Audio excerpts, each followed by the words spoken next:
I found this kind of conflict between the cross analysis and then the whole story, that once you knew a whole interview, somehow you wanted to have that whole person there. You know, that you always feel. I always feel this problem. Yeah. Like if you take a theme to compare what lots of people say about that, or it's very different than to go in one person's story vertically. Is this what you're saying? Yes, that's right. Yes, that's right. And I mean, that was the first time I experienced it.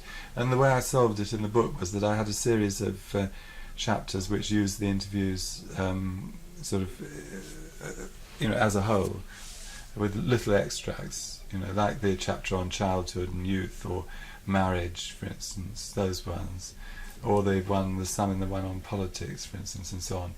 But then I also had two sort of groups of portraits of people and their families, you know.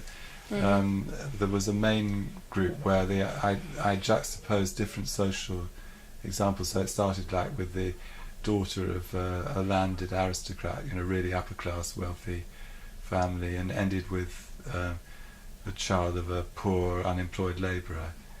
That's in the middle, a big block in the middle. You see, about a quarter of the book roughly, maybe more. And then two others towards the end, which were both women, and one was a political woman who consciously tried to change society, and the other was an example of an unconscious pressure for change, a woman who kind of struggled to get a decent life. Actually, in the end, she fails, but it's a very sad story, but it shows that pressure that's there all the time from ordinary people. And that was an idea I got from the interviews, which I hadn't had before, that, you know, the theories of social change were all about politics or mega forces like the economy, and there was nothing about this you know, way in which ordinary people all the time are making decisions, trying to do better for themselves, whether they're married, whether they have children, whether they move to somewhere else, whether they get a different job, all those kind of things, you know. And that's an enormous part of the pressure for change. And so that was meant to be symbolised at the end of the book. You know, this was one of the new ideas that came out of it.